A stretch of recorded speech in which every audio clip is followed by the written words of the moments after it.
year after that, not even like a year after that, I opened Venus and Soto, and I'm texting her like 2 months after I had opened Venus and Soto, and she's laughing because I tell her all the time, I said, this is a lot of work. I don't know if I want to keep on doing this. And then 2 months after I settle in, I texted this to her, and she was laughing. Did you have any idea of the terms and the lease payment and everything, or did you just knew you just wanted the space? No, I no idea. But I mean, obviously everything is negotiable. And doesn't just because I'll take it doesn't mean they give it to me, you know.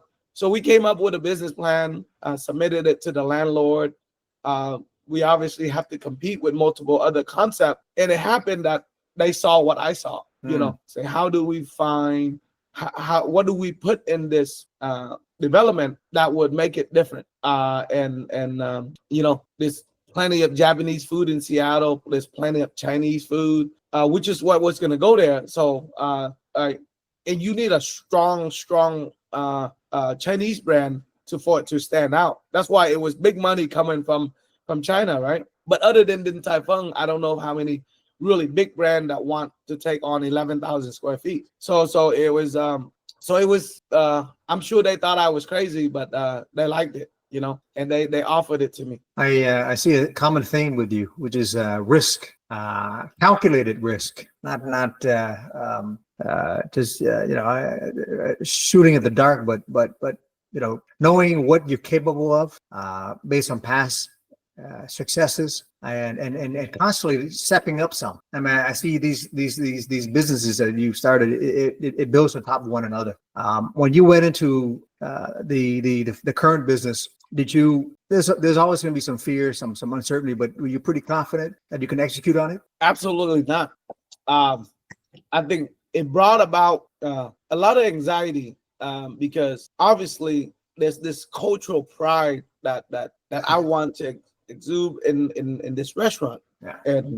And a lot of people won't get it, you know, because, you know, we're used to, like I said again, banh mi and pho and the bánh xèo, you know, like people, like they think they know, right?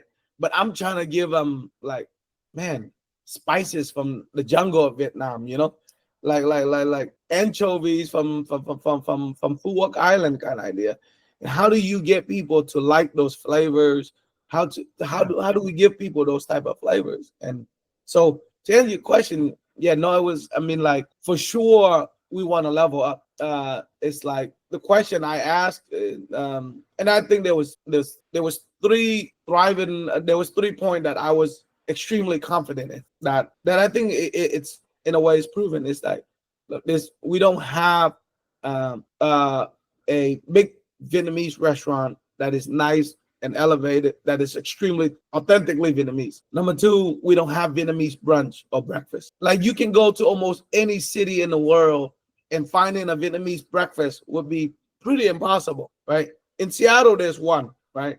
And it's very tiny, super cringy hole in the wall that sells hủ tiếu and bò né, right? And but it's not the way it's built. It's not open to the public. It's a public space. Anybody can walk in. But when you build it, you know you're not gonna attract a demographic. You know, Bill Gates is never gonna show up there, right? And let's just like that's just the fact of the matter, right? And then there is no Vietnamese banquet space, right? So